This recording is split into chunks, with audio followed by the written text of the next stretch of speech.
Hello, hello, hello. Your Excellencies, distinguished participants, ladies and gentlemen, good morning and a warm welcome to this session that will be around the AfCFTA. My name is Mama Keita. I'm the director for ECA office in Eastern Africa. ECA is pleased to co-host this event with the UN Global Compact. We are also delighted to have as guest of honor the European Union. European Union has been supporting all our efforts in implementing the AfCFTA, and this is really well appreciated. Thank you so much. Ladies and gentlemen, many studies have been done about the AfCFTA, and they're all unanimous about something.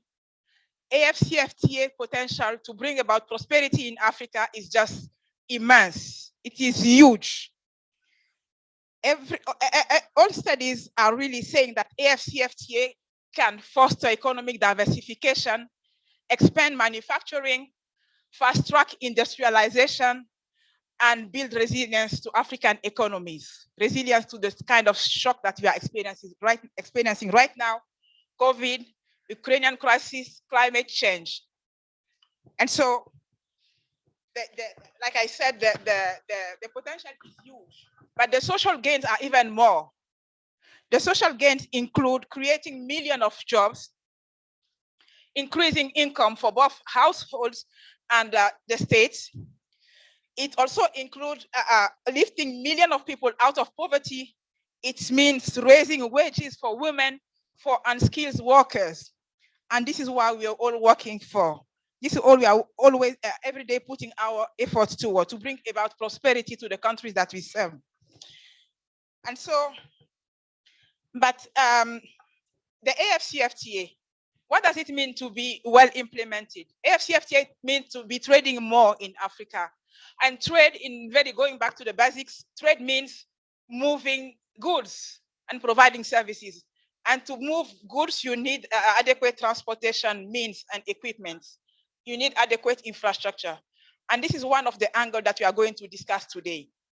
AfCFTA also means, trading more means, first, not bringing goods from abroad and selling them in Africa. It means investing more. It means producing more. It means competing more and then trading more. And who does that best? It is the private sector, of course. And how do we know the private sector is in the best condition to do this? The best way for us is to ask them. And then we have devised a way to ask them, to communicate with them, and to get their perception. This will be the second angle of our discussion today. The program is such that we'll have an opening segment, and for that we'll have three very well-known personalities. I will introduce them in a moment. After that, we'll have two presentations, and that will be followed by a panel discussion with, and then some Q&A, and then we conclude. So welcome you all. And now I would like to invite our three speakers for the opening segment. We have Madame Vera Songwe, United Nations Under Secretary General and Executive Secretary of the ECA. Please give her a round of applause. We have Ambassador Brigitte Marcussen, Ambassador, Head of the European Union Delegation to the African Union and to the ECA. Please welcome her warmly. And we have Madame Sanda Ajambo, United Nations Assistant Secretary General and CEO for the UN Global Compact. Please let us welcome her. Thank you very much. So, mesdames, je voudrais vous inviter à venir vous asseoir avec moi pour commencer la session d'ouverture.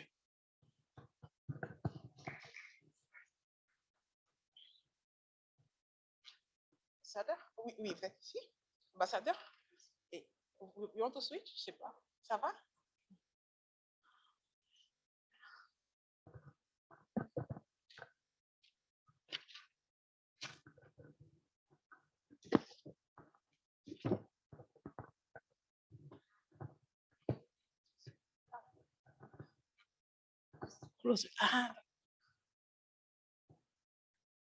Again, welcome, and thank you very much for being with us.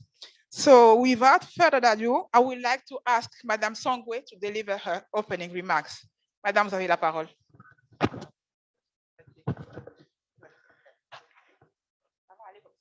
Ça va, je prends le micro.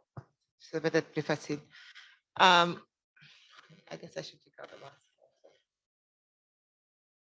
Good morning, everybody. It's good to see you here today. Good to see that you've come on a Sunday. I think we will excuse and ask for pardon from our gods for not being at service, but being here. But good morning to you. I think if you're here today on a Sunday morning, it's because you think that the topic is interesting, and we believe it is as well. Before I start, let me start by thanking the European Union, but most especially yourself, Brigade, for having really sort of accompanied us in this work. We have you here almost maybe in three capacities. First of all, as a woman who believes that trade is something that is going to be important for women economic empowerment and ensuring that we can do that and do that well.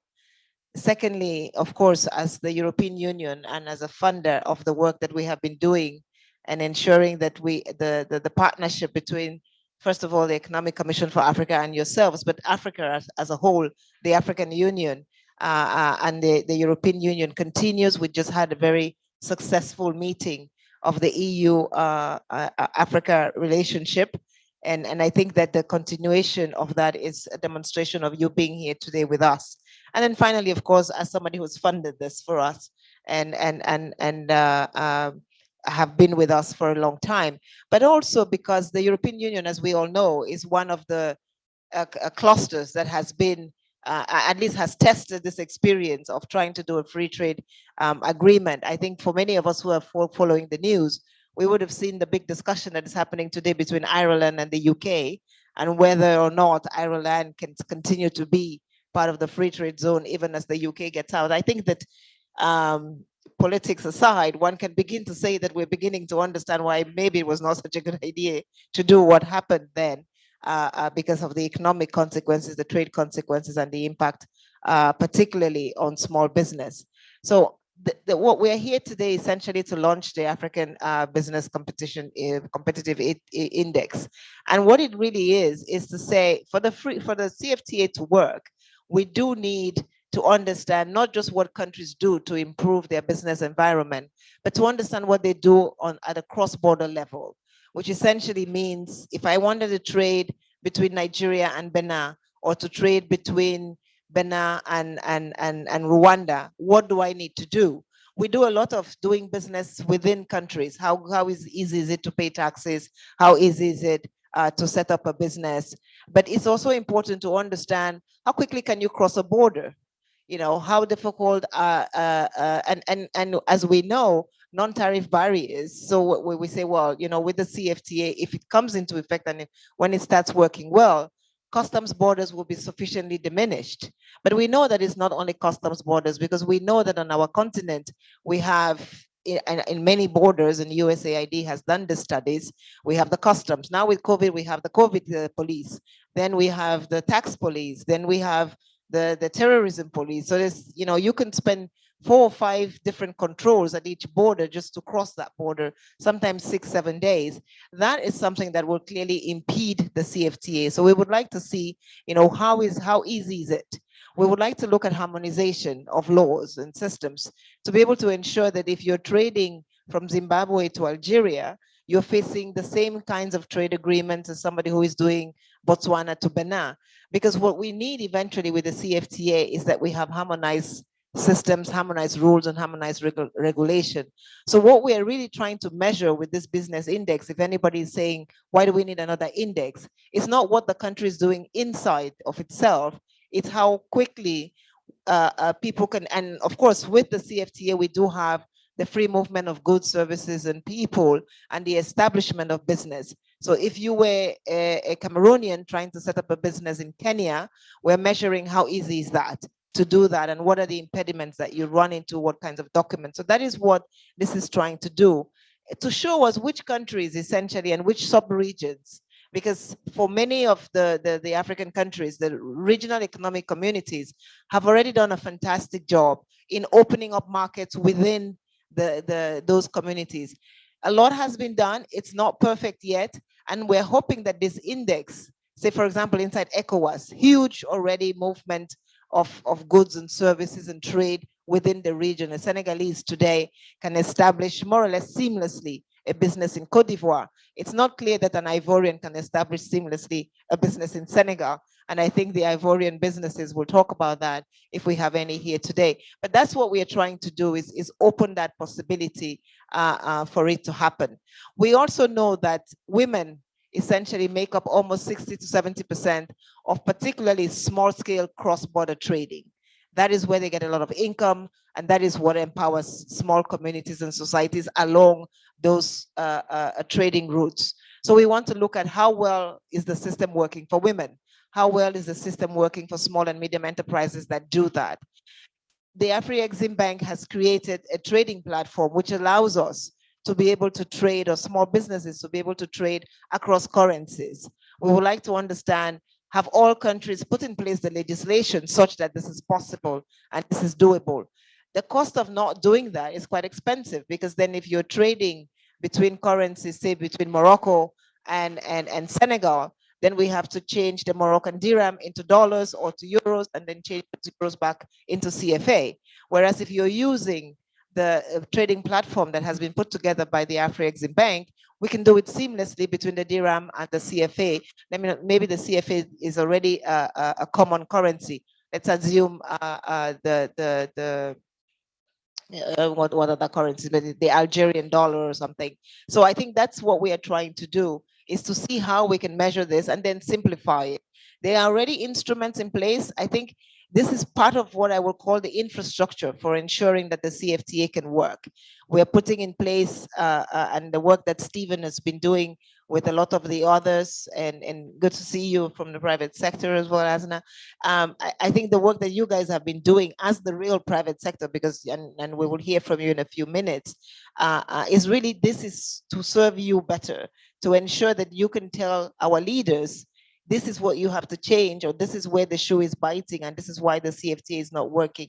We're coming up to a second year of the CFTA having been launched. We need to understand, where are the impediments? The rules of origin, I think we're almost there now. We have automobiles and textiles that are maybe the last mile for us to get there, and Stephen will clarify us on this, but there is a lot more that we need to do. How can we ensure that we continuously monitor it, and we get to a place where those who are doing well continue to do well, while those who are not doing well can learn from others to get to where they want to get to? I think this is what we are trying to do today, is provide yet another measurement infrastructure so that we can understand, assess, analyze, and improve on how we implement the CFTA as we go forward.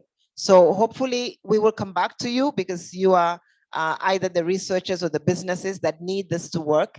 We will come back to you. We've done now 7 countries. I think we have 20 countries in the making for the first series of reports, and we hope to do it eventually for all the countries on the continent, so we actually have a comprehensive view.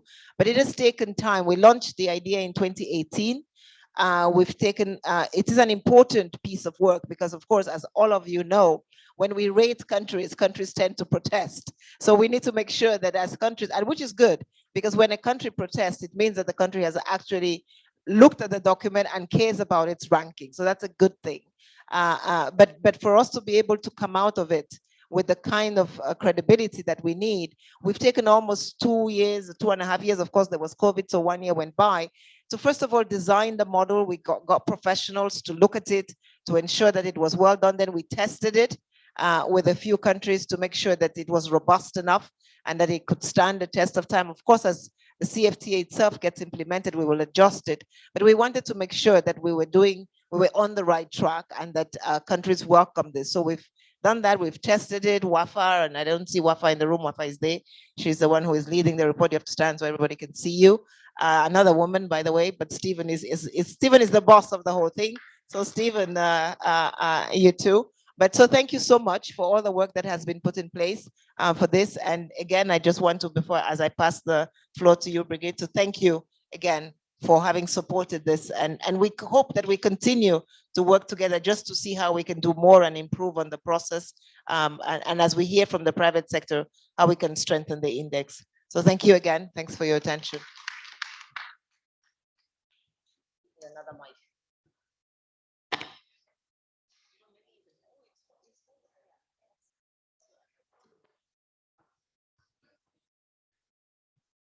Thank you very much, Vera, and also, thank you, yeah. We are strong here at the podium, but we also have to make it easier. No, thank you very much, Vera, but also it's good to be here. I would say maybe you mentioned the gender dimension. It's good to see 3 ladies in trade here, and we need to do this together, of course, with our male colleagues, but it's quite an honor to be here. Thank you very much for this opportunity to have this discussion together. I think we as the European Union, we are really thrilled about seeing the progress that has been made on the AfCFTA that we're discussing today. To me, it's really a game changer, can be even more if it's more accelerated, and that is the today's discussion. This transformation and recovery that I understand is also the overall theme of this UNECA ministerial comes both after a difficult time, but also in a difficult time. And here I'm thinking both of the recovery of the COVID-19, but I'm also thinking of Russia's unprovoked invasion in Ukraine. I'm going to touch upon 3 issues really briefly so that we also have time to have an exchange. First of all, of course, our cooperation on the economic integration, our direct cooperation on the AfCFTA, and then I will also touch upon the impact of Russia's war in Ukraine in this context. There are just 2 things when I look through the various materials that I see as quite worth noting before I briefly touch upon these 3 points. One is the development financing gaps that are now obvious after in reaching the SDGs after the COVID-19 crisis. There is really the theme of today and also of tomorrow, the next few days are really pertinent. Of course, the AfCFTA provides an opportunity in this aspect. I see interesting and encouraging figures of 26% by 2045, but only if we have the active participation by the private sector. And this is, of course, also why the index today and the launch and having this index and this communication tool is really important. But now briefly back to my 3 points. The first point about our support and cooperation to trade, economic integration and infrastructures. As you can imagine, trade and economic integration are really strategic and I would almost say traditional areas of cooperation between the EU, the UN, but also in the EU-AU, as you mentioned, Vera, cooperation and the summit. We're a strong supporter of this. I don't want to go into numbers because what counts here is really the results and the cooperation. We're here because we want to, and we will all see an interest, strategic interest in getting the economy and the integration and the AfCFTA really up and running. This was an important issue I want to mention both at the leaders. We had more than 80 leaders in February in Brussels from African continent and the European continent. And there we had also a business forum with almost 20,000 participants, which really shows the importance and the need for bringing the private sector into this equation as well. When talking about economic integration, I also want to emphasize the launch we had at the summit of the Global Gateway investment package, which includes 100 for Africa, 150 billion euro. We are working with African partners, and there we're also working with UNECA and the African Union in seeing how can we actually make best use of these investments. I'm a strong supporter, and my team will know that of for instance, the strategic corridors that we've been working on. I think the strategic transport corridors can really connect the dots in economies. It creates economies around the construction itself, and it connects, hopefully, powerhouses that needs to be connected to really strengthen the economy. And we are doing this, of course. What we're trying is to, what I would call, concentrating the investments, but also meet the demand, of course. Before I end on this first point of the economic integration, you all know this is in the European DNA. This is where we are coming from. Last week, we celebrated what we call Europe Day, which is the day when the European Union was founded 72 years ago. And what was our starting point was exactly a coal and steel union. It was economic integration. And this has meant both prosperity for our union, for the citizens of our union. It has also made another thing. It has really made war between our 27 countries unthinkable. And I think this is quite important also to link in this aspect. Very briefly on what we're doing on the AfCFTA today. We are working together on 4 main areas with UNECA, which is advocating for the ratification by all AU member states. It's also support to the national strategies. It's also developing this index that we're discussing today, the country business index, and of course also seeing what is needed at the national level really to make the AfCFTA up and running. I will be following with a lot of interest the presentations today to see what the main takeaways, but what is important for me is really that we have an instrument whereby the private sector can actually report back what the issues are.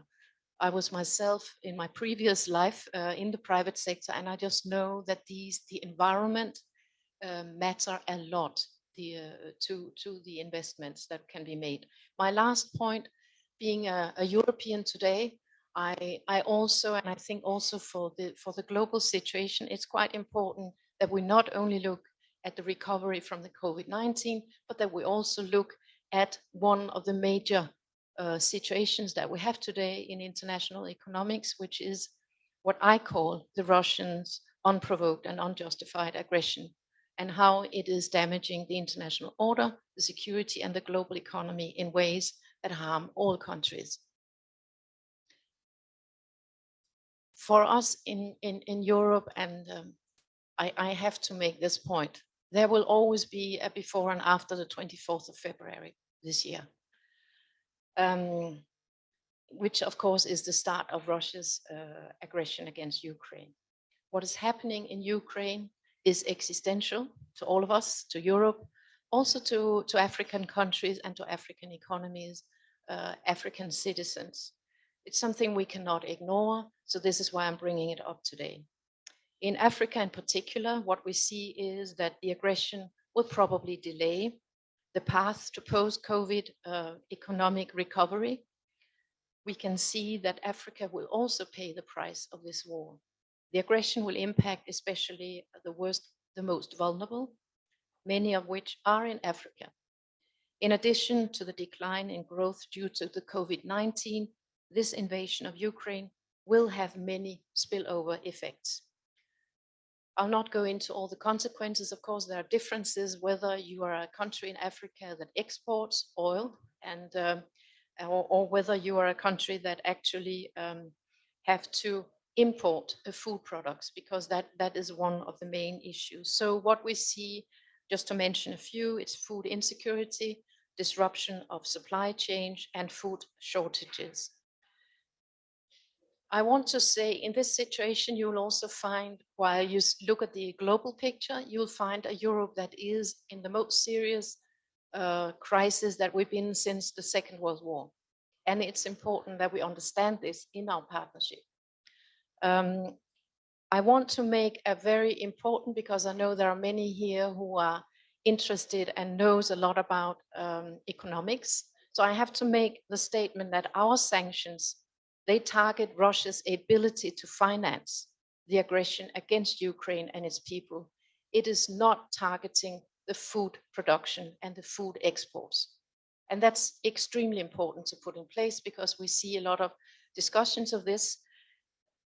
Russia's unprovoked and illegal aggression in Ukraine is pushing up oil, fertilizer, food prices worldwide, partly by blocking Ukraine's export and preventing its agricultural production. This impacts everyone, especially here in Africa. And the quickest way to stop this is for Russia to stop the war.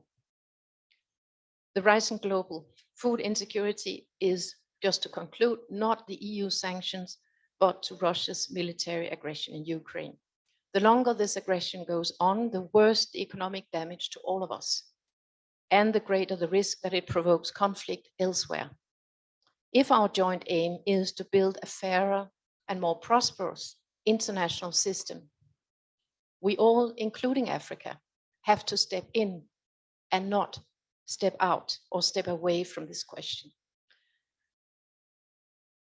Thank you very much. This will be my final, at least at this introduction, and I'm really very grateful to you, Vera, and to your team. We have an excellent cooperation, and I look forward to have a discussion on the AfCFTA and the important index of today's. I just wanted to put it in the global perspective. Thank you very much.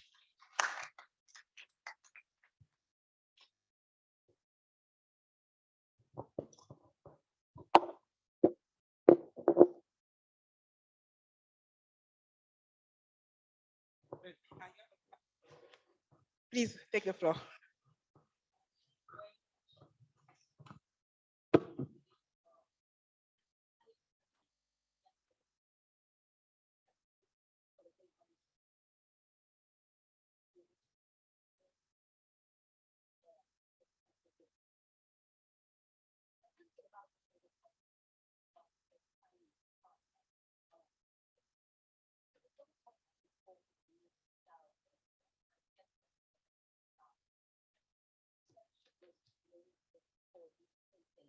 To the global market. A lot has been said and I'm sure will emerge in terms of the benefits of the CFTA. Opportunities such as bringing 30 million people out of poverty, raising incomes of 68 million others. And, as the ECA research also shows, it's obviously going to boost Africa's GDP by about $55 billion. This is extremely good news for all, and particularly so for the private sector.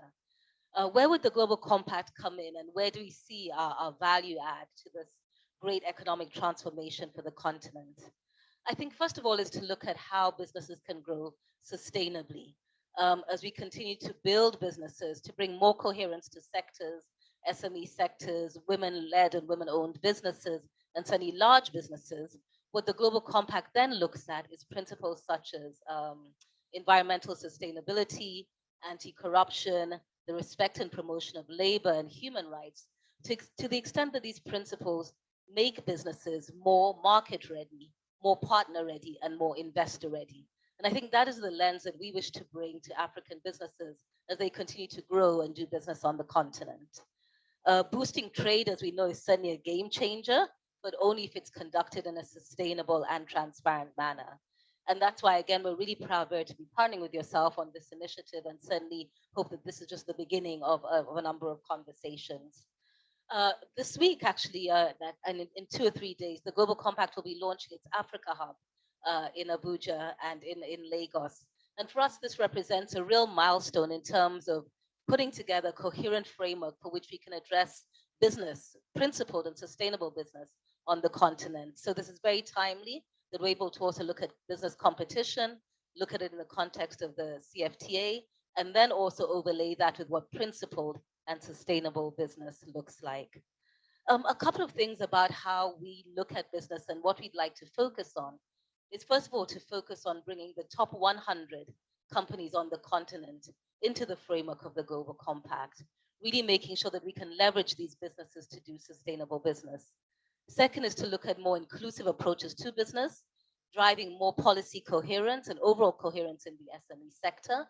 I think one of the key things we heard from SMEs when we spoke to them was the desire to have more policy dialogue with governments around the opportunities in the CFTA.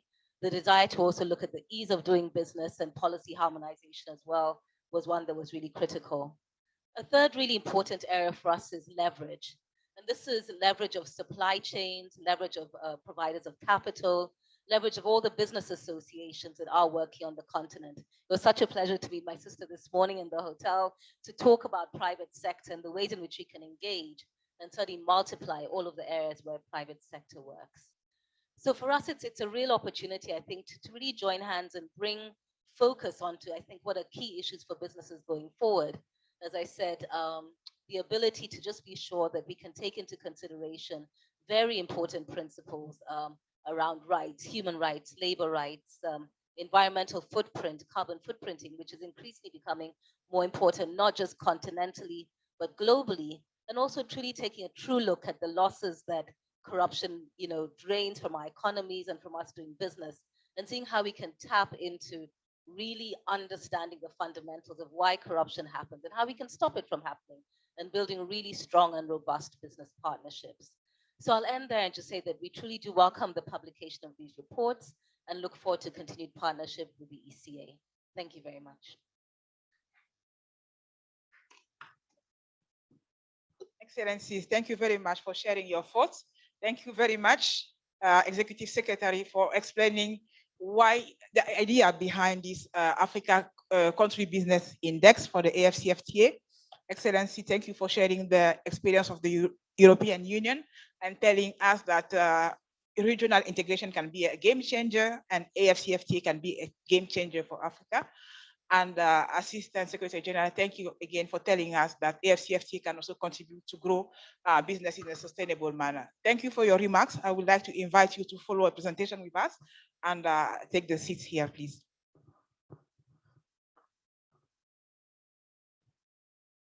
Meanwhile, I would like to invite my presenters to prepare to join me here, and also the panelists.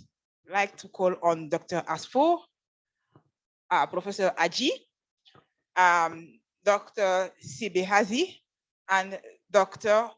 Onwudi. Please come with me. Here. The second one here, please. Then please, Gracias, be here. Stephen, be right here, please. Where is Robert? Aji. Please be here. And Dr. Yeah, thank you very much. Thank you very much. So we have two presentations. One on the relation, the link between AfCFTA and transport, the needs in the transport sector that the AfCFTA is going to imply. And the second presentation will be on the AfCFTA Country Business Index. Let me introduce my two presenters first. The first presentation will be from Robert Lisinge. He is Chief of Energy, Infrastructure, and Service Section at the ECA. Please welcome us warmly. Thank you. And the second presentation will be by my colleague, Stephen Karingi. He is Director for Regional Integration and Trade Division at the ECA. And then please also let's give him a round of applause. Thank you very much. I will not introduce my panelists yet. This will be done as we go along after the presentation. But let's, I don't have the presentation yet. I don't know. Yes, good. Okay, Robert, you have the floor. Thank you. I'm going to present.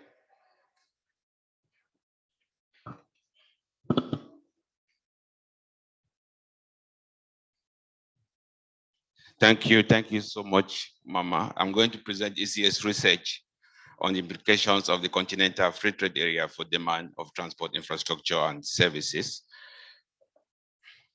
ECA previous research has shown that the continental free trade area will significantly impact on trade. We are expecting an increase in trade, intra-African trade, by 40% by the year 2045. And we're seeing an increase in trade across the board, agri-food, services, industry, but we want to focus on transport, increase in infrastructure trade in services. And we see that tourism and transport are the subsectors that we see significant increase in trade. We ask ourselves the following questions to unpack the implications of the AfCFTA for transport. How will the implementation of the Continental Free Trade Area affect the demand for transport infrastructure and services? What does this mean for roads, for railways, for seaports, for airports? What would be the demand for the different modes of transport? What does this mean for the number of trucks we need on the continent, for the number of railway wagons, for the number of aircraft, for the number of sea maritime vessels? I'm just going to give you the key findings of our study. I think the main report is the huge report, more than 150 pages, which you all be finding very soon. We look at different scenarios where the Continental Free Trade Area is fully implemented, but our regional infrastructure projects are not. We also look at the scenario where the Continental Free Trade Area is fully implemented and our regional infrastructure projects are also implemented. We want to focus on the scenario number 2, where we implement both the Continental Free Trade Area and also our infrastructure projects. Now, we look at 2 dimensions. First, the hard infrastructure, but also the soft infrastructure in terms of services. Let me just say briefly about the hard infrastructure, because I will focus the rest of the presentation on the vehicles. I think in terms of hard infrastructure, we have identified the critical links on the continent. These are links, cross-border links, that if they are not improved, will not be able to accommodate the increase trade that we're experiencing, or we would experience as a result of full implementation of the Continental Free Trade Area. We see over 60,000 kilometers of critical links that need upgrading. And we see that this is mostly in Central Africa. We've also identified critical links in railways that will require upgrading to carry the increased freight as a result of the Continental Free Trade Area. Now let's move to the services, basically the equipment that we require. We'll start with roads. The first scenario where we implement the Continental Free Trade Area, we see that we will need over 1.8 million trucks on the continent by 2030. This is a huge amount of business opportunity. Where are these trucks coming from? Are we going to import all of these trucks, or does this provide opportunity to begin to manufacture trucks on our continent?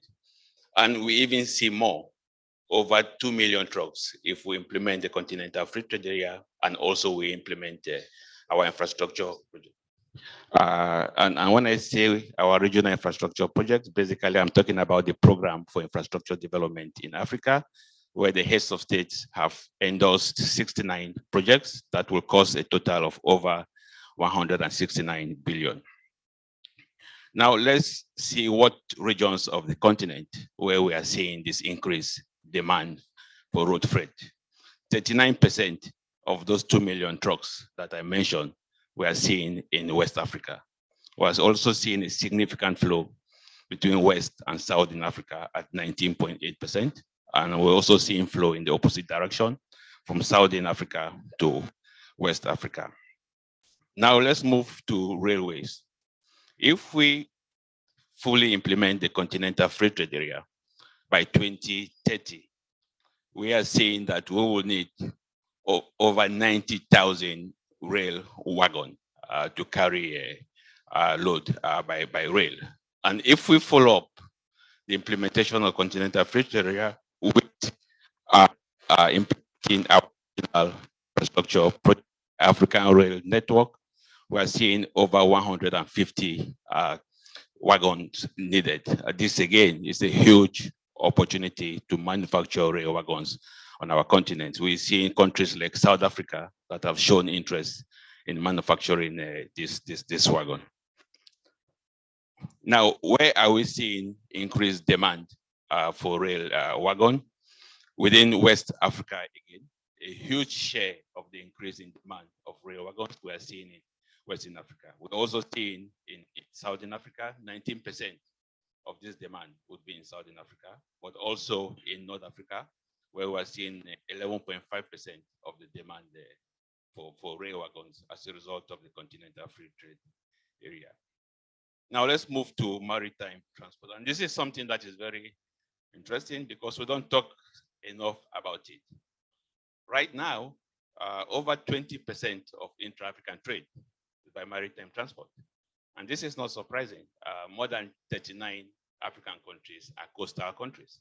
And it makes sense that we really trade by maritime transport. We don't pay sufficient attention to this, but we're seeing that if we fully implement the Continental Free Trade Area, we are going to need over 212 vessels additional to carry this trade. So I think we should begin to talk about maritime transport more because it is already carrying a significant share of intra-African trade, and people, we usually look at the constraints in road transport and so on and so forth. So pay more attention to that. So where are we seeing a huge demand for intra-African trade by maritime transport? Northern Africa.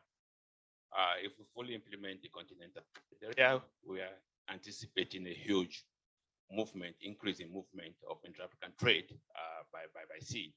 But we also see from North Africa to East Africa, where there will be significant increase in movement of intra-African trade by sea. But not just not to East Africa, we are also seeing the same in the west coast of Africa. Significant increase in intra-African trade by sea between North and West Africa. And finally, I move to air transport. This is significant because we are expecting that we will require 243 additional aircraft if we fully implement the Continental Free Trade Area. I think the share of air in intra-African trade is low, it's 1%. It will not increase in 2030, it will still be around 1%, but this is what is important.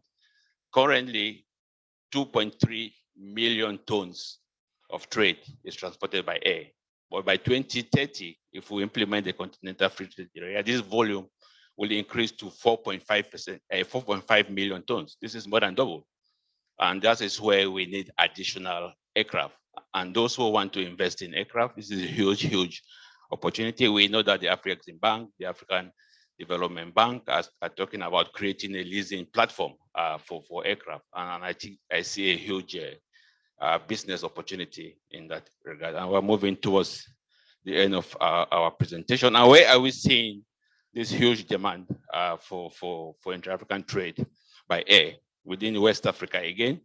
We're also seeing from North to West Africa, and finally within Southern Africa, there would be an increase in demand for air freight transport.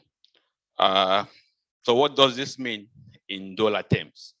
I have mentioned the quantity of equipment that we need, but suffice to say that in terms of truck, road transport, this is over 350 billion US opportunity, investment opportunity, just for roads. For air transport, we are seeing 25 billion US dollars investment in aircraft. And similarly, for railways and for vessels. This is the final slides. It just shows you the shift in different modes of transport. So in 2019, which was the baseline, 77% of intra-African trade was by road. But by 2030, if we fully implement the Continental Free Trade Area, we see that the share by road reduces to 70%. But where does this go? It goes to railways. In 2019, railway was 0.3%. And if we fully implement the Continental Free Trade Area, we'll see the share of rail goes up to 7%. The share of maritime transport, I mentioned before, was 22%. It doesn't really change that much. And the share of air transport remains at 1%. So we think that our findings have shown a treasure trove of investment opportunities in the transport sector. So we just want to leave you with those numbers. And I would think that we're calling on the private sector in Africa to look closely at the Continental Free Trade Area because it provides huge investment opportunities. Thank you.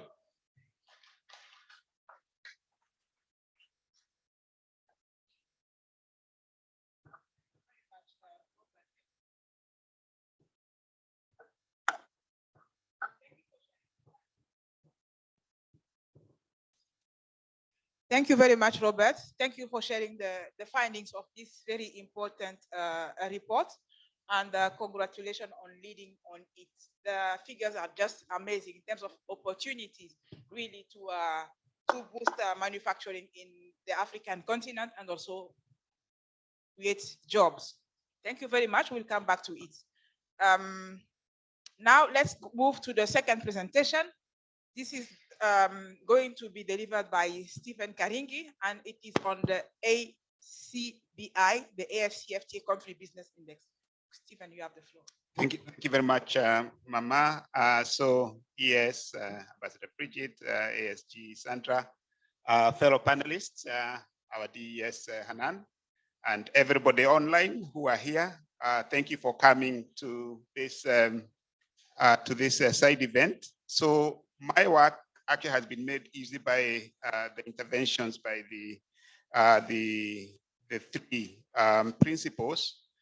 So what I'll do here is to iterate and talk about what is just re-emphasize the objective of the ACBI. I think that was well articulated. Talk a bit more on the methodology of what, how we went about doing the AfCFTA Country Business Index. Highlight some of the key risks and the emerging recommendations from this first report. So, as you heard, the idea was launched in 2018 when the AfCFTA was signed. And so what we are presenting today is the first report in a series of reports that we are going to be preparing as we increase the coverage across the continent. And the key thing is to try to understand what is the private sector's perception in the trading and investment environment that the AfCFTA is creating. So that's basically what we want. Our hope is that with this index, there's actually going to be a feedback loop from the private sector to the governments and the different mechanisms that have been set up under the AfCFTA implementation. There are a number of committees that the AfCFTA Secretariat has sort of established under the Council of Ministers, Committee on Trading Goods, Committee on Trading Services, Investment. Now, the information from this index will be fed through those committees to tell them what the private sector thinks. So it's a comprehensive tool, the way we have designed it. We had two serious expert group meetings to look at the methodology. We did a pilot in Cameroon and Zambia before starting to roll it out to these other countries. We also want to see whether we can also use this tool to understand the other free trade arrangements that exist within the continent, because the AfCFTA is not operating in a vacuum. It's coming in when you already have the regional economic communities, free trade areas. So we also want to understand that, what the private sector thinks about that. And our scope by July, we want to cover 13 countries, but we'll be presenting reports for these 7 countries, which you can see there on the slide. Now, the methodology is actually very simple. So you have 3 dimensions. The first dimension is the one that focuses on goods restrictiveness and costs. And within that dimension, the first thing that everybody thinks about when you talk of the AfCFTA are the tariffs face down. So the private sector will give their perceptions on how quickly or whether these tariffs are being phased down. But then there is also the dimension of the non-tariff barriers, which happen to be the biggest impediment to intra-African trade. So the index is actually very particular to capturing the perceptions of the private sector on the non-tariff barriers. Now, the way we have structured the sub-dimension that is capturing the non-tariff barriers, we are focusing it on the Annex 5 of the agreement that establishes the AfCFTA. This is under the trade in goods protocol. So we will have responses on the TBTs, SPS, specific limitations, including issues of fraud and corruption that the ASG from the Capital Development Fund talked about. The second pillar is on the awareness on and the use of the free trade areas. So we want to know, do the private sector know about the different instruments that their governments have negotiated that they can use for trading across the continent? That's both the AfCFTA and also the others. And then within those FTAs, we also want to understand what are the issues with each of them. And as you will see from the results, we also have issues to do with rules of origin, which are critical to the implementation of these agreements. And then the third pillar is what you would call new generation issues. Now, obviously, these are not new generation issues, but in all the free trade areas we have within the continent, we've not gone beyond the trade in goods. In fact, not many free trade areas within the continent has even tackled the issue of trade in services.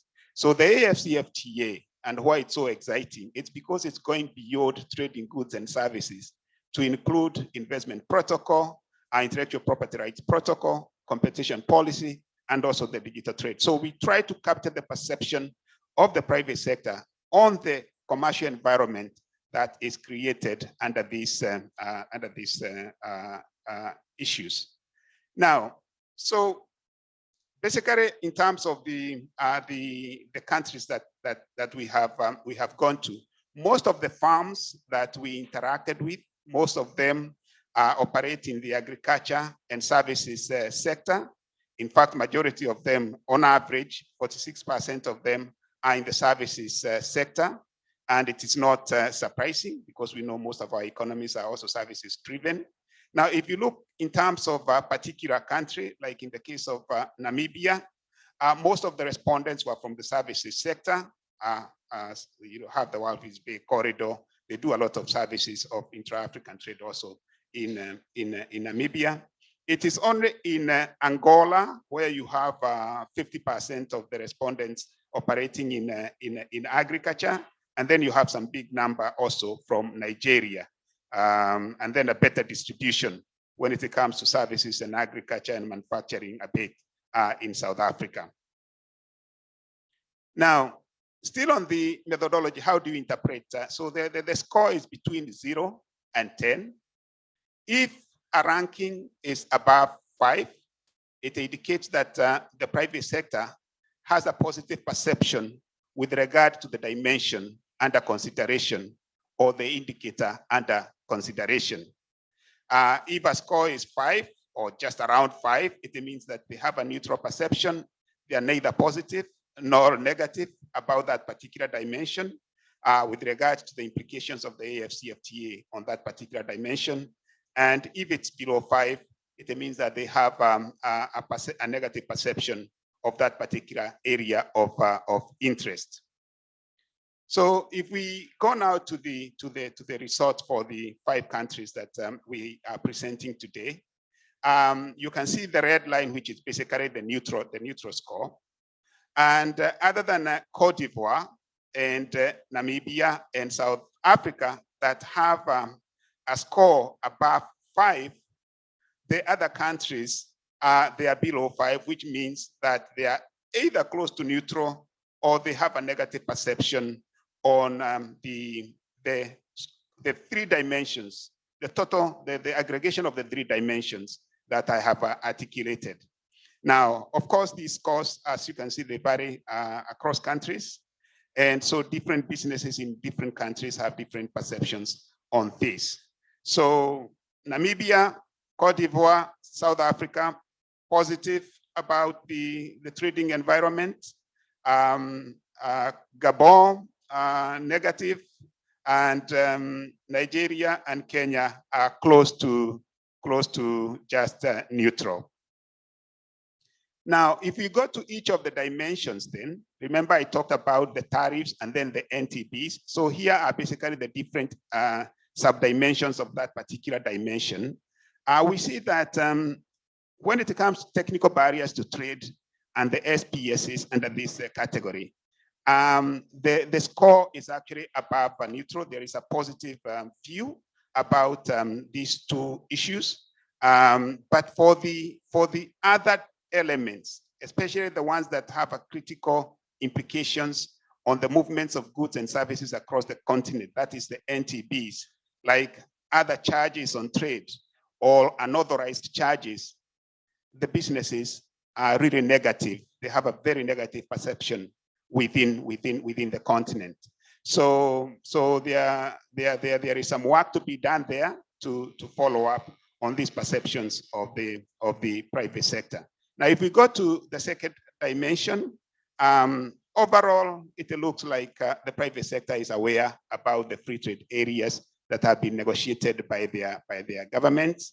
They are aware, especially about the regional economic communities, FTAs.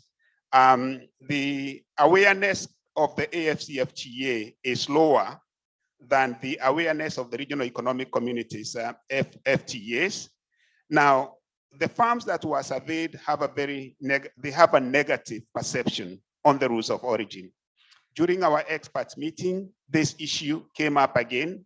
The experts are very concerned about how do we deal with the challenges of the rules of origin within the AfCFTA, and what this data does is basically to confirm what the member states were saying at the expert segment of our meeting, and the private sector triangulates their views.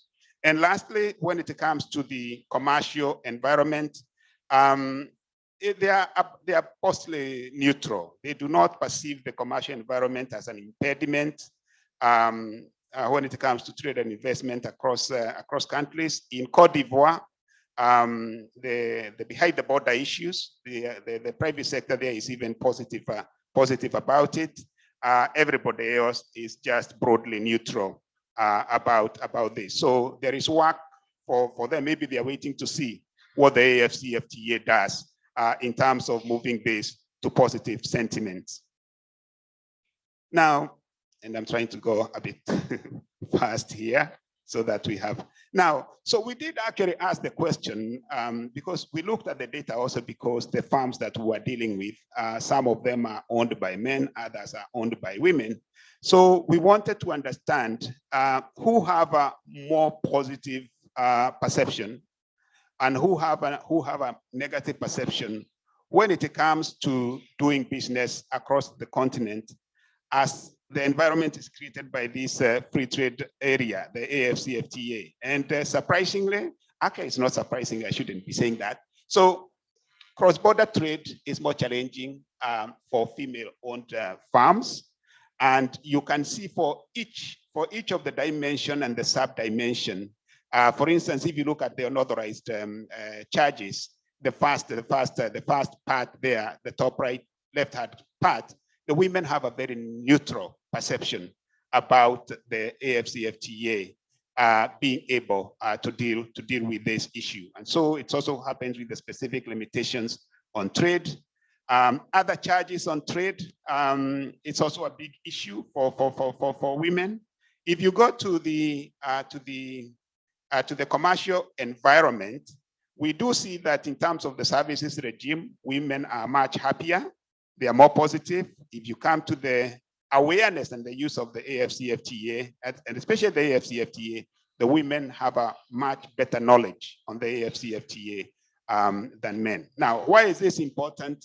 There is a protocol on trade, women in trade that is being drafted, and I think it's good to take account of this. The second part we looked at was the differentiation between big business and small business.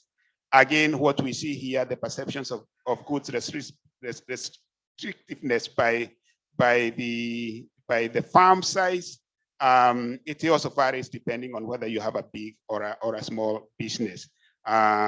So in terms of the investment regime, the small businesses are more, the small businesses are more positive than the large ones. If you look at the awareness on the FTAs, it looks like on average, both businesses, big or small, are much more aware and there is a sort of a clear equal distribution in terms of perceptions, whether positive or negative. So lastly, again, this is important because there's going to be negotiations of the SMEs are going to be part of the protocol of the women in trade and women in trade and youth. And I think this is key. So overall, if we look at the first set of the index has given us, is that they're either mildly negative to neutral on average, based on the environment under which that they are going to trade.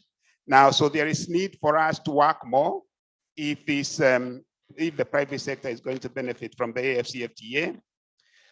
We now have a better understanding of what it means for women and the SMEs in the environment being created by the AfCFTA.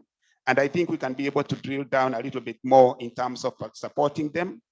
The FTA's rules of origin remain a key issue. I think we need to do more work here, all of us, both the member states and the technical institutions, because this seems to be a big bother to the private sector.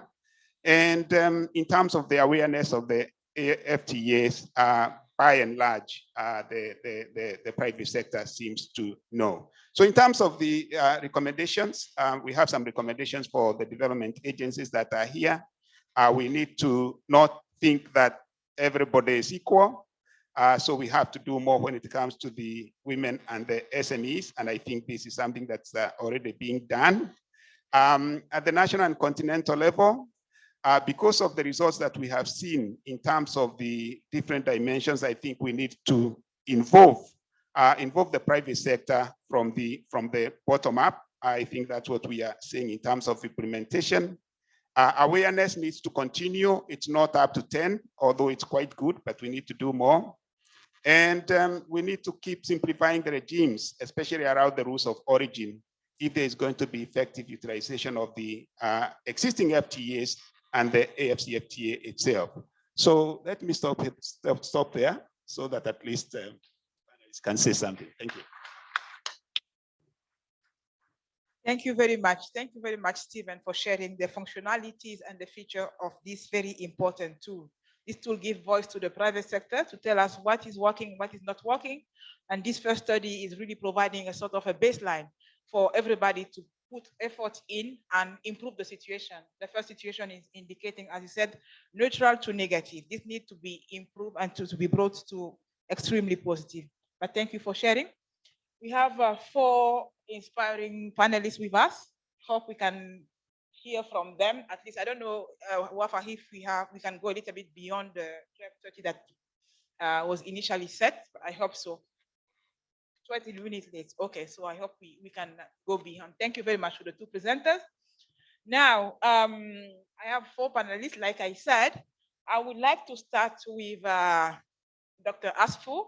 She's the president of the African Business Council. So she's the representative of the private sector. This tool is for them, and then it's good to hear from them. We've heard from Stephen. This is an extremely important tool that can quantify the issues and then guide us on how we improve. So what are your perspectives? How do you think this is useful for you? And in more general terms, what are you envisaging to make sure that the private sector is really leading? Because we heard from also our speakers, and the private sector's participation. Without that, there is no AfCFTA. So what do you think? Yeah, please have the floor. Thank you very much. Thank you very much. Thank you, ECA. Thank you, my sister Vera, Ambassador Brigitte, Sanda, Hanan, everybody. Thank you for organizing this, very important. And I thank you really for the 2 presenters, because it shows how the role of the private sector is very important actually for the implementation of ACFTA, whether it's going to boost our intra-Africa trade or actually investment, which is very important because the Africa Business Council, which is established in line with the Decision Summit, to boost our intra-Africa trade within the architecture of ACFTA and to strengthen the private sector, it really, our competitive vision is borderless, innovative, competitive Africa for trade, investment, and industrialization. So the evidence base that we already heard from my brothers, the presenters, is very important, because if we want to have 2 million trucks, who is going to invest in those 2 million trucks? It's the private sector. If we want to have 100,000 wagon or train wagon, if we want to have 60,000 kilometers of roads, who is going to invest? So now the private sector, with this evidence base, can really boost on how the mapping exercise of the existing private sector on the continent. And this comes really to the membership of our Africa Business Council, because our membership of the Africa Business Council includes the chambers of commerce, the private sector federations, the union of industries, the manufacturers associations, the women entrepreneurs, the SMEs, the youth entrepreneurs, and under the whole umbrella, all the REX business councils, that, like for instance on our board, the COMESA Business Council, the SADC Business Council, the West Africa Chamber of Commerce, the East Africa Chamber of Commerce, the women entrepreneurs. So, and we have technical committees. You mentioned infrastructure, which we have a technical committee for infrastructure, for energy, for logistics and transport, for hospitality industry and tourism, for trade services, for industrialization, for creative industries, fashion apparel, automotive industry. So all those technical committees are led by the private sector, where now this tool is very important, so we can table it to the whole heads of states, because we need evidence-based. Moreover, actually, our triad of empowerment of the private sector, or our Africa Business Council, is based on 3 pillars. First pillar is the private sector strengthening, including SMEs, women, and youth, which exactly speaks to my brother was Stephen, what you said about the bottleneck trade regimes with reference to SMEs and women and youth, and the awareness of those about the simplified trade regimes. For instance, as I was sharing COMESA Business Council, I did a questionnaire myself about the COMESA trade regime, simplified trade regime. I interviewed the cross-border women traders between Zambia and Zimbabwe, between Egypt, Sudan, between Ethiopia and Djibouti in Teredowa. They were not aware about actually the simplified trade regime. Same thing, if we go now to the cross-border traders, who are the real majority of our women on the ground, they are not aware of AfCFTA. And what can we do with them? So we need awareness programs and sensitization programs across the whole, from up to down. The more we go down, the more we really approach our constituencies of the private sector and SMEs. So it's really private sector strengthening. The second pillar, B, is about policy advocacy. We need enabling environment, we need ease of environment, we need to address the heads of states for the real policies that we need for investment, for ease of doing business, for the elimination of tariff and non-tariff barriers, which is really a whole issue. And even Ambassador Brigitte, you mentioned about the partnership. In Brussels, we had a big business summit that was really based on how pillars, what investment could be done by the European countries and from the private sector. We made a really big partnership, or an equal partnership, and how the investment, how we can have enabling environment for the investment, for even external investment, but also for our domestic investment within the country. That's why also within the whole membership of the Africa Business Council, we have a group of leaders, which is the Africa Business Leaders Pioneers, who are ready to invest if those opportunities of the infrastructure, of the energy, of all the 100 vessels, the 250 aircrafts, all those, they are ready to invest, but they need to see how we can really promote this. One of the policy advocacy we are working on is really to have at least 40% government procurement to African private sector, including SMEs, women, and youth, because this is one thing that we need to really do. The third pillar, and also, of course, financial inclusion. We need financial inclusion for our SMEs, women, and youth, and the private sector. So how can we have tailored financial programs for the financial institution that will strengthen our capacity of our African private sector for productivity?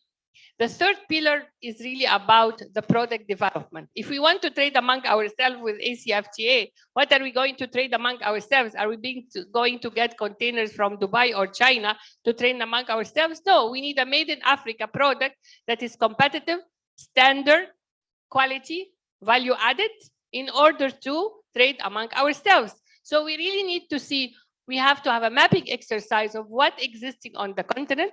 We link our industrialization with scientific research and technology. We need also to see centers of excellence. We cannot do everything, but we can complement with each other what is best for us. The main issue of the trading is about trading and industrialized value-added products.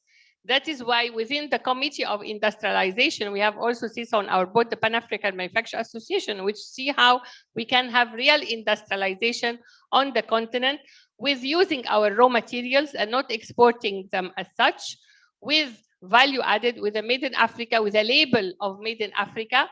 So the whole strategy of the empowerment is really about how our partnership with ECA, with UN Global Compact, with EU, with our partners from the private sector, to see how we come together to put an integrated roadmap, integrated solutions for the private sector. That's why it's very important, the Africa Business Index, because it shows what is the reaction of the private sector.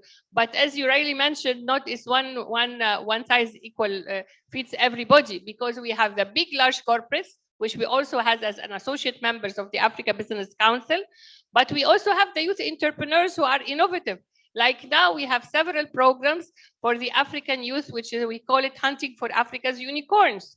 We need to strengthen the innovation of the youth. We have 60% of our continent youth less than 35 years, youth more than 60%. So we need to strengthen our African youth by bringing together programs for the youth, for the women entrepreneurs. In Cairo, we'll be hosting in October the Africa Congress for Women Entrepreneurs under the theme of economic empowerment of women to realize the ACFTA, to realize the SDGs. So it's Africa 2063 development agenda. Also, with reference to SMEs, we'll be hosting the annual forum of the SMEs under the context of industrialization and awareness about ACFTA.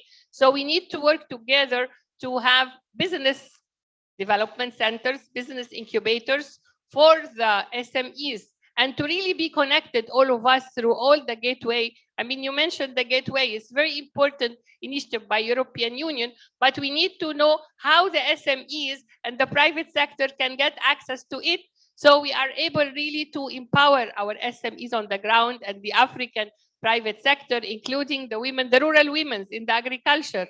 How can we really package our agricultural industries? Because if we know that all the, for instance, macadamia, it's taken, or all the nuts is taken to Asia to be ground, to be roasted there, packaged, and then sold again to the Gulf area. It's a huge really issue to cut this middle thing and to empower our people within the continent. So the Africa Business Council has put several programs with reference to setting up a business incubator for the women entrepreneurs across the continent and to be hosted in different regions, for the youth entrepreneurs training program for the awareness among our SMEs, but also for the large corporates.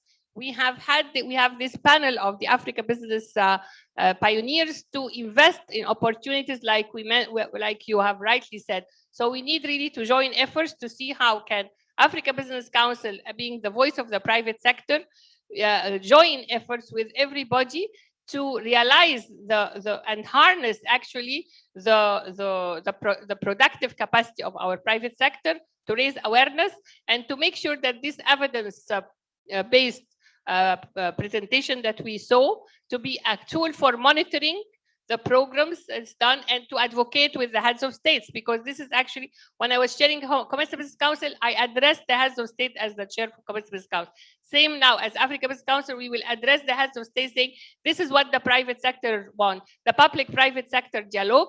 What we really need is the ease of doing business, to eliminate all tariff and non-tariff barriers. So all the recommendation, we can table it to the heads of states, and we have now the evidence base that we can really put as analysis. So we are happy to be here, and we're still really looking for partnership with all the partners to make it happen for the Africa we want. Thank you very much. Thank you so much, Dr. Asfu. Very glad to hear that the private sector is ready to reap the benefit that are there. the benefits are for you to involve yourself into and to make them a reality and to turn them also into well-being for African countries. So it's good to know that you are really determined to promote the Made in Africa. Yes, and also know that you have a tool to do that, to monitor all that you need to transform the business environment. So this index is really for you. Thank you very much. Now let me turn to the AfCFTA Secretariat here. Welcome, Mr. Sebahi. Thank you very much for being with us. You are representing the AfCFTA Secretariat. So you've heard about some of the need and the concern from the private sector. You've heard about all the opportunities. You have heard about this new tool that we have. So basically, how do you see your organization using all this, and what will be the contribution? Tell us about, maybe under the angle of infrastructure and transport, what is the Secretariat envisaging to do to promote the real operationalization of the AfCFTA? Please share your thoughts with us. Thank you very much. Thank you very much, Mama Keta. And let me stand on the protocol that has been established for the sake of time. And also thank you, NECA and Executive Secretary, for inviting us to be part of this panel session, as well as bringing the greetings of Wamkele, the Secretary General of AfCFTA. My intervention will center on three aspects.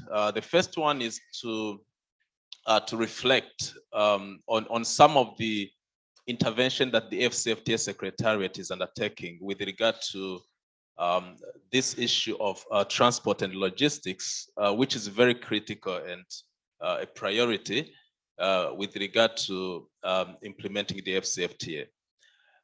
One of the activities that we have undertaken recently is to develop a private sector engagement strategy.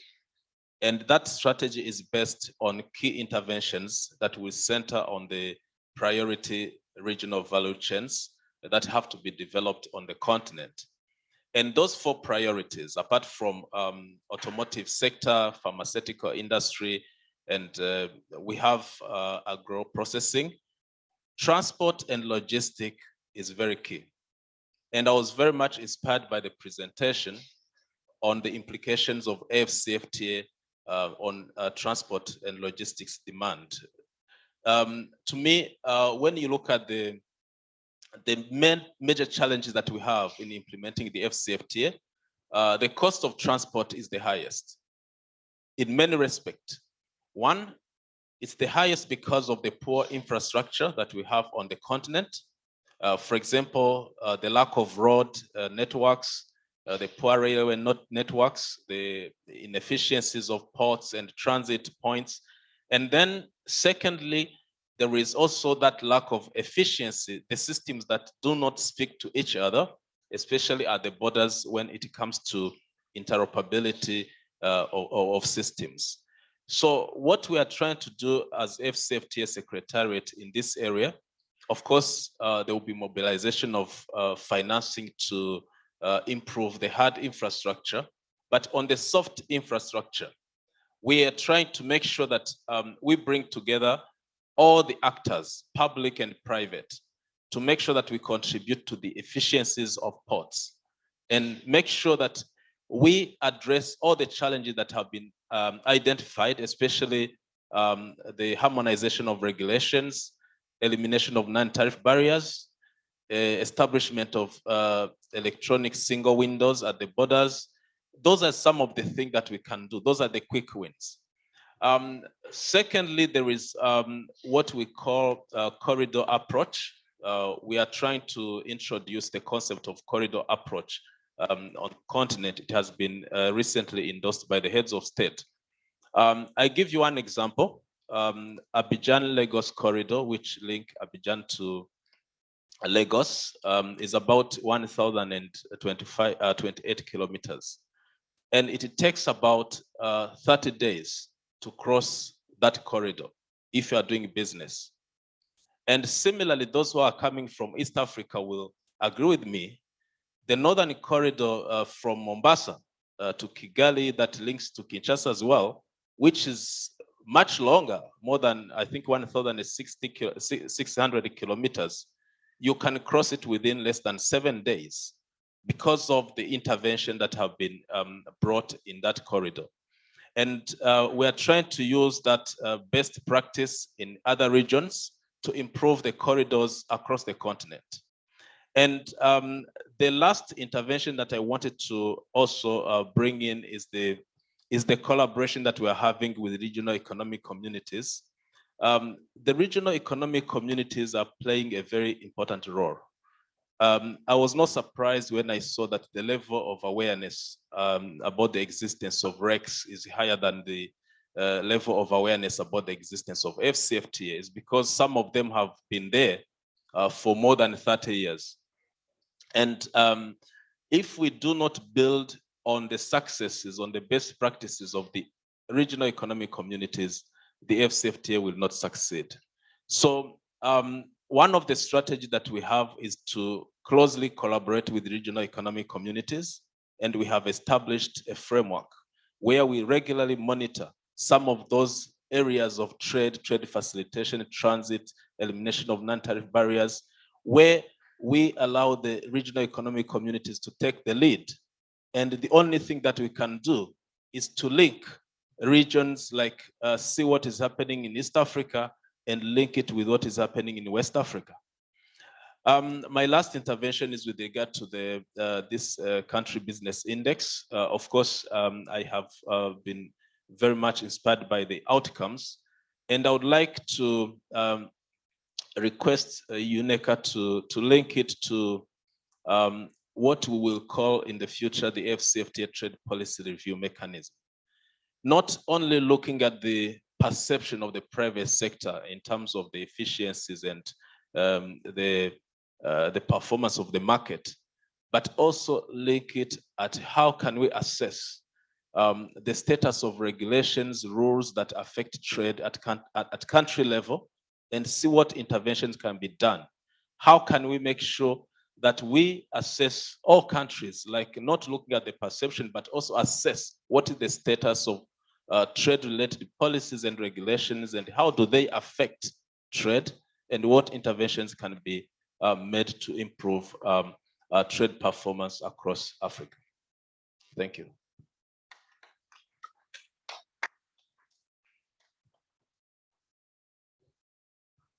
Thank you very much, Mr. Sebahizi. And let me take it where you just left your initiative about assessing trade policies and regulatory framework to see how AfCFTA can work best. And then I would like to turn to Mr.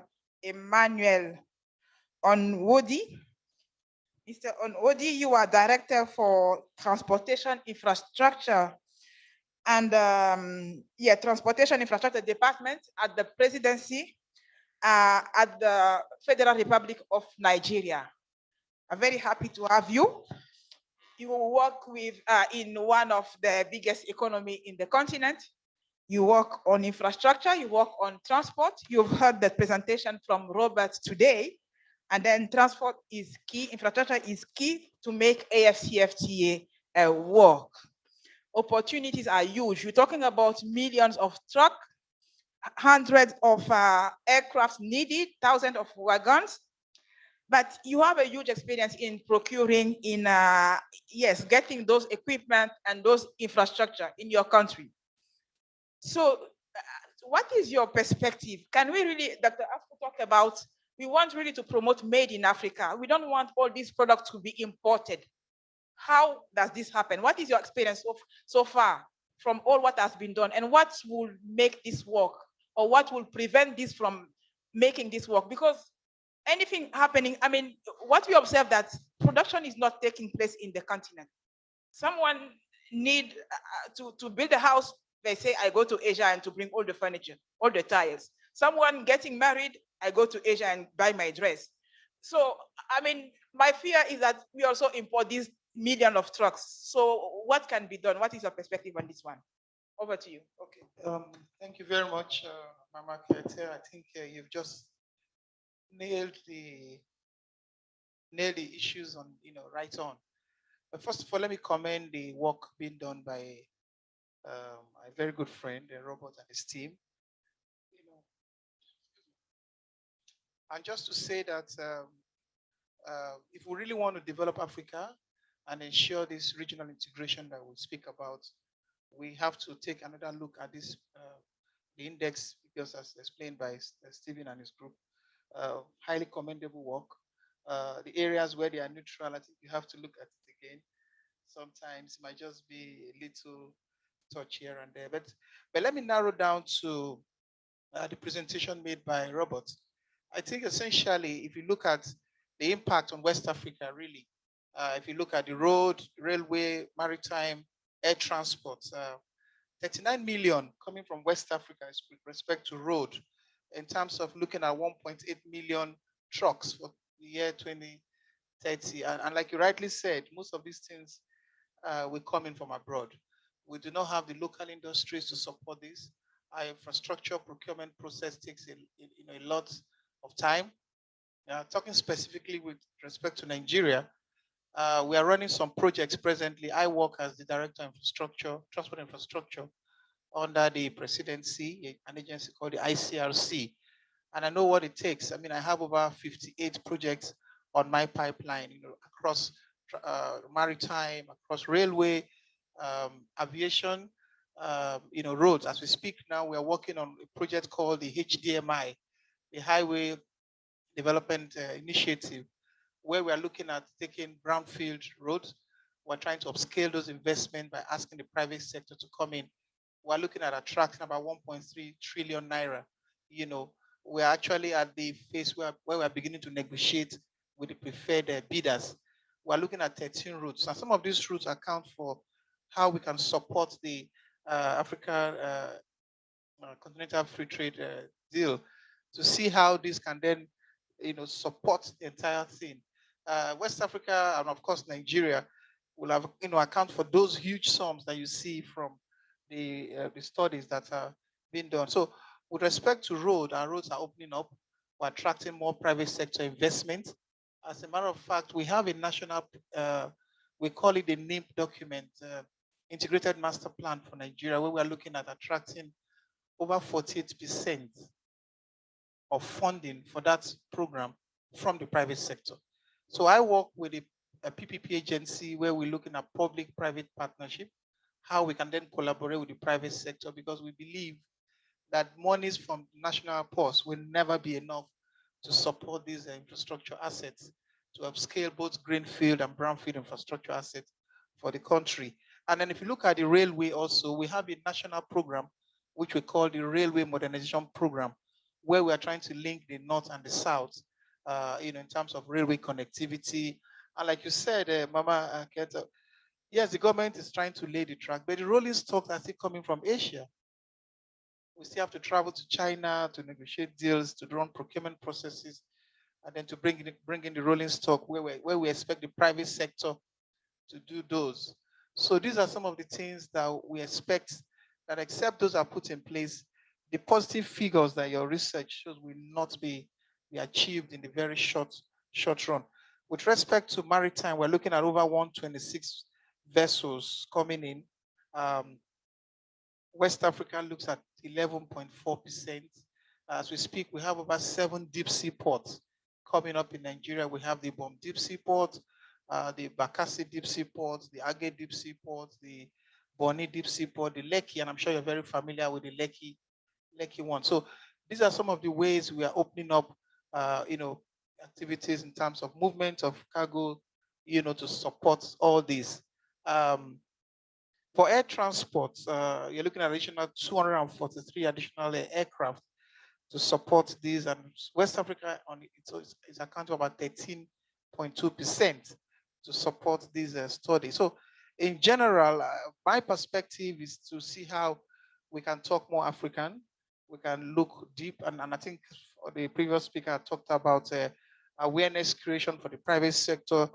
She talked about policy advocacy, and she also talked about financial inclusiveness. And of course, she also dealt with project development, etc., to see how we can, in a coherent manner and effort, support this thing and then direct investment effort. And I think I love the energy that you have put into this research work to actually target how we can then as countries begin to look at those policies that can help us jumpstart our efforts to supporting this strategy. So we're doing a lot as a nation. I mean, with the kind of programs that we have, I mean, considering our peculiarity, I mean, Nigeria is a very big country, population over 200 million.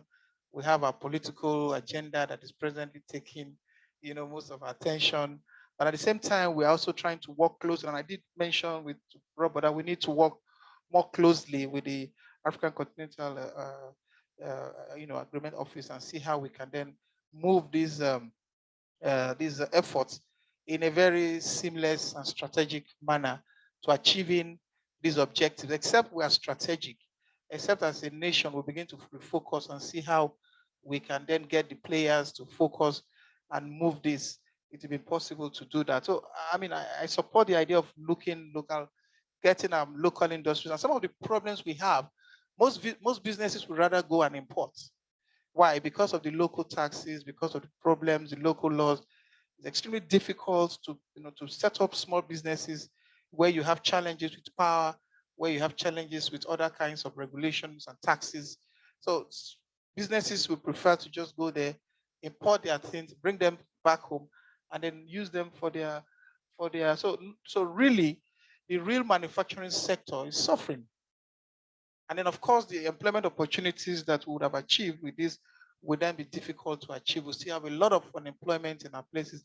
So if we can then look at how we can, in a very collective manner, work together, solve the initial problems, and then see how we can jumpstart into these programs as laudable as they are.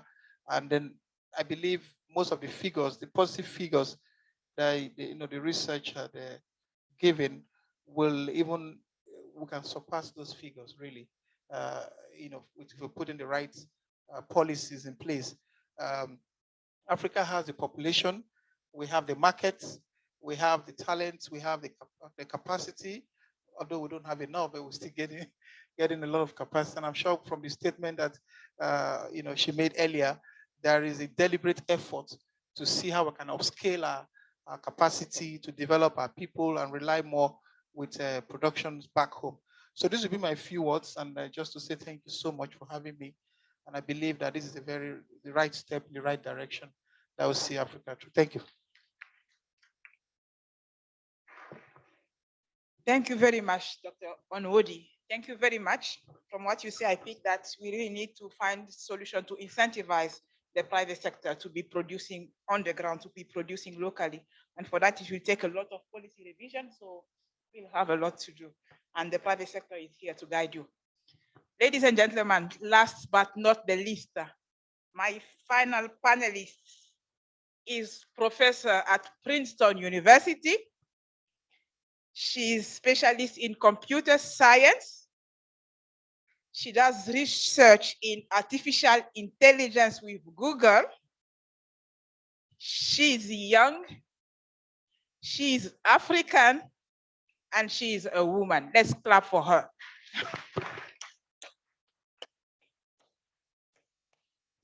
Thank you very much, Professor Aji Buso Dieng, for joining us. We are very glad to have you here. We are proud of you, proud of what you represent.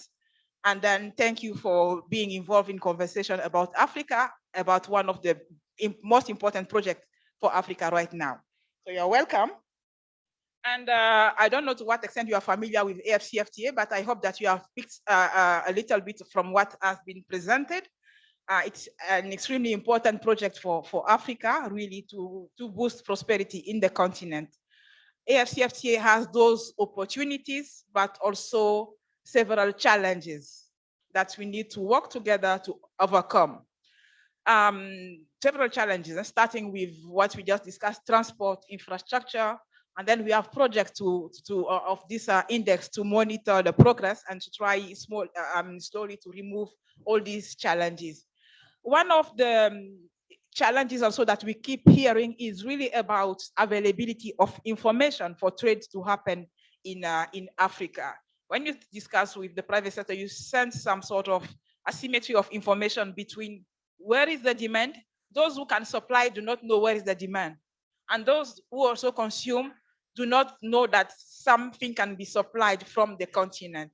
So this is a major challenge that we really trying to work on, to bring the information together, to really incentivize everyone to be talking to each other and to boost production in the continent. So from your experience, from what you do, how do you see technology, artificial intelligence in really enabling some of these challenges that, I mean, to remove some of these challenges that are on the way of the of successful implementation of the AfCFTA? Beyond this information, how do you see technology, again, artificial intelligence, to serve the purpose of improving logistic transport infrastructure in order to make AfCFTA really be successful in the continent? And any other thing that you would like to share with us is really welcome based on your profile and on all what you represent. Please have the floor, Professor. Thank you very much. Thank you, Mama Keita, for hyping me up. That was a really nice introduction. Thanks everyone who's here. I thank the Secretary for inviting me to this event. I feel very privileged to be here. I'm an AI researcher, both in academia and in industry.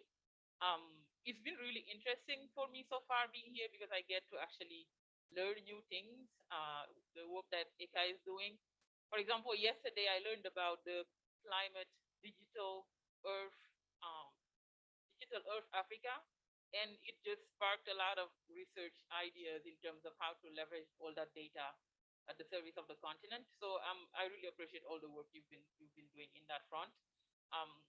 In regards to the African Continental Free Trade Area, my panelists so far have discussed the need for physical infrastructure, but I think, and that is extremely important, but I think technological infrastructure is just as important because it can be leveraged across the whole pipeline for in all areas of the implementation of the AfCFTA, and I'll go through some concrete examples of how to do that. I'm especially, this is not a biased opinion, especially think that artificial intelligence can be a very useful tool for the implementation of the AfCFTA, in that it can help design efficient processes for improving logistics, transport, and also manufacturing. Let's start with one example. Let's say we want to transport a good from point A to point B. AI can help in predicting traffic, which can help cut costs and also prevent accidents and things like that. AI can help predict demand, which is also a way for providing cutting costs for the service and good providers. For example, if you don't know what the demand is, you may either underproduce or overproduce. Underproducing will prevent you from taking opportunity of the high demand that is there, and losing some customers down the line. Overproducing is a waste, basically, especially if the things you're selling are things that are perishable. And so there are already examples of leveraging AI for predicting demand that I think can be leveraged here as well. There's also within manufacturing itself, using robots in order to optimize item placement and also automate some of the tasks that happen within our factories. In terms of transport itself, there are opportunities for having smart roads so that, again, preventing accidents, optimizing traffic, and cutting cost of transportation. There's also the opportunity to make sure that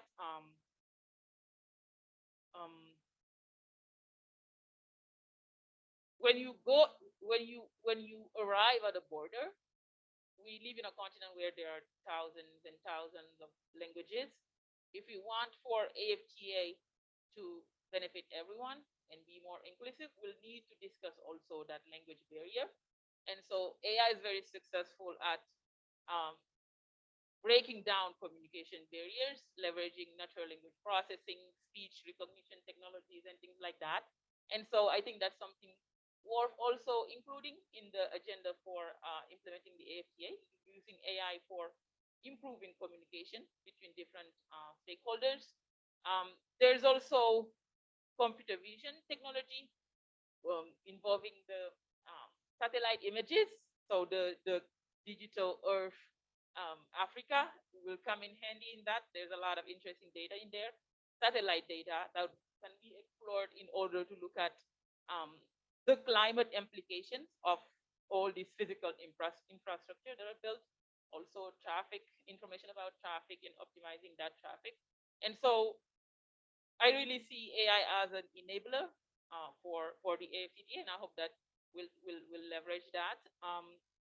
One thing that is to take into account that's very important is that AI needs data. Unfortunately, that can be an opportunity, but that can also be a drawback, especially on the continent. There's very few data. Africa is known for being one of the regions that have the least data available compared to other regions. And so I think in order for the AfCFTA to leverage all the benefits of AI, there's a need to have a centralized data collection system. And there's a need also to democratize all the tools that will be built around AI and make sure that everyone involved in AfCFTA, the suppliers and the customers have access to those systems so that they can so that things can be improved. What do I want to say? In terms of infrastructure, physical infrastructure, there's also an opportunity there to leverage AI to make sure that there's no huge climate impact. You know, we're talking about buying a lot of cars, a lot of trucks, a lot of airplanes. They have the carbon footprint. And Africa is, even though it's the continent with the least global emissions, it's bound to suffer the most from climate. We're already seeing the repercussions of climate on the continent. In the east, there are these severe droughts that are becoming more and more frequent. On the west, you know, on countries that are on the coast of the Atlantic Ocean, we've seen like water advancing more inside the land. So we're already seeing repercussions of climate. And so in implementing the AfCFTA, designing all this infrastructure, physical infrastructure, I think we really shouldn't forget about that climate equation, making sure that the infrastructure, the physical infrastructure will be buying or designing accounts for those sustainability questions. I would be very excited to help in any way on the technology side, the technological infrastructure side. I wanted to put that out there. But yeah, thank you for having me.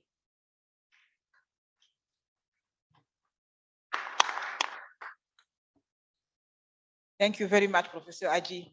We knew intuitively that technology is indeed an enabler, but now we have concrete example where it can help, where it can cut costs, yeah, where it can improve on processes and bring more efficiency. Thank you so much. And data is a constraint. I don't know if my colleague Oliver is here to listening to this. So thank you very much. So we have heard from our presenters, from our 4 great panelists, and before that from our also top-notch speakers. Now I'd like to open for 3 interventions. Yes, from the floor. I don't know, Wafa, if we also have intervention from the online participant. No. Okay. So 3 questions to the presenters or panelists or the speakers. 3.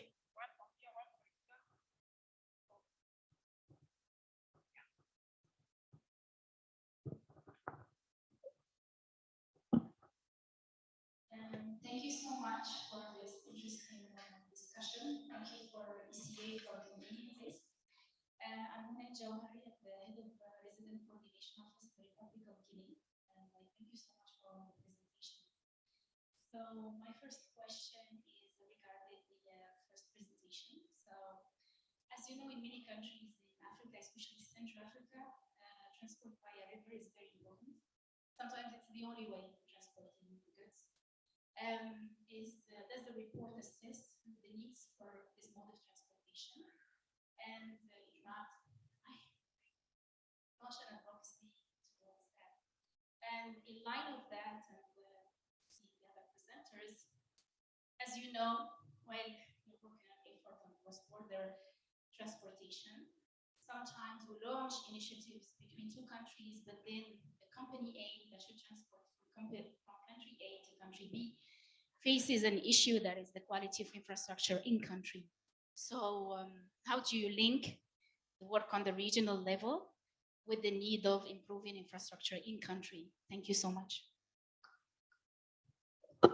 Hugh, a second one from the middle here. I'm not seeing any. Stephen, are you seeing? No. Yeah, okay.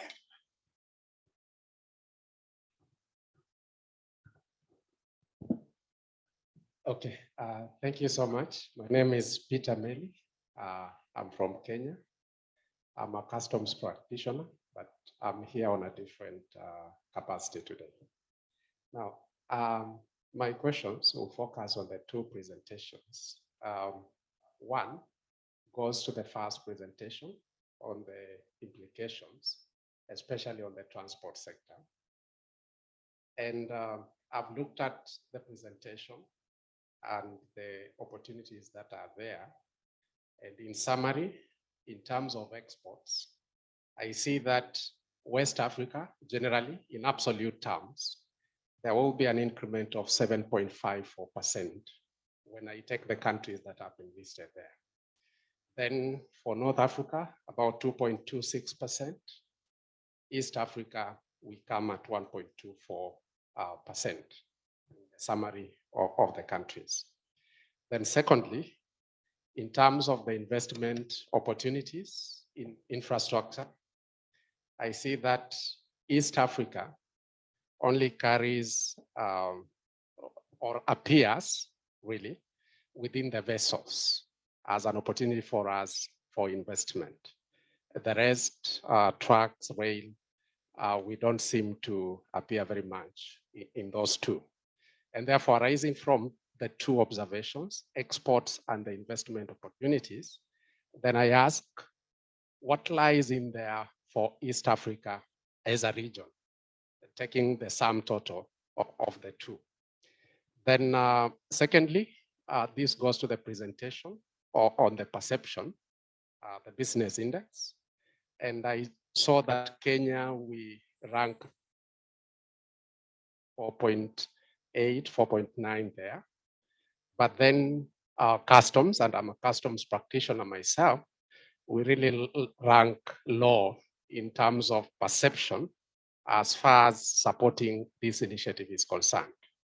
I don't know whether you would want to shed some light on that. What are the issues that then we need as customs community within the continent to tackle so as to improve, the perception that has been seen. In fact, we are very low, especially as far as women are concerned. I think 3.2 or thereabout as on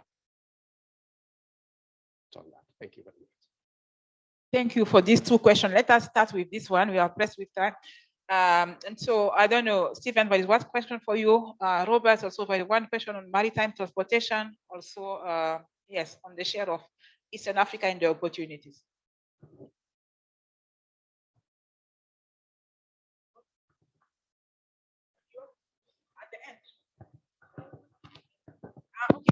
Okay, thank you. I think I'll be very quick. The questions were direct. Inland water transport, we didn't do it, but that's the second stage, the next stage of our study. We're going to look at the implications for river transport, which is basically inland water transport. I think we already discussing that also with the African Development Bank. We did this presentation at the PIDA week in Nairobi a month ago, and this same issue was raised that we should also look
AfCFTA.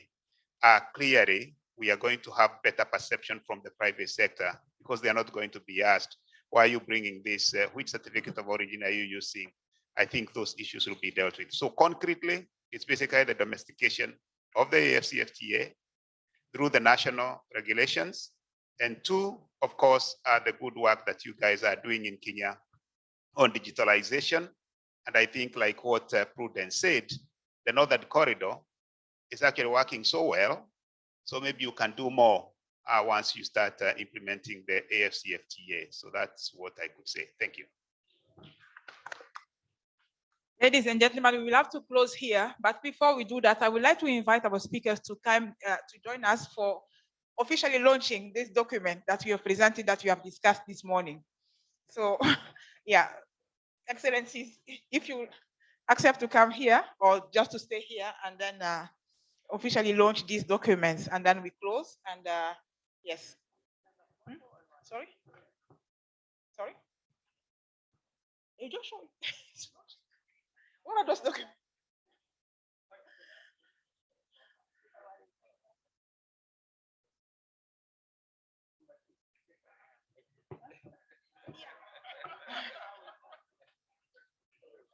Okay, yeah, it's online actually.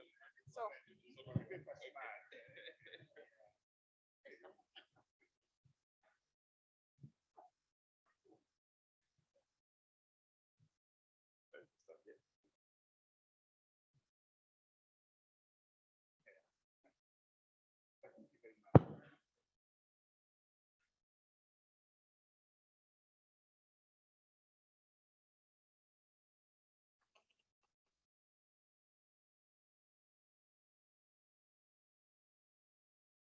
Okay, so thank you very much to everyone, all the speakers, all the panelists who traveled all the way from different locations to come here and to speak to us. Thank you very much.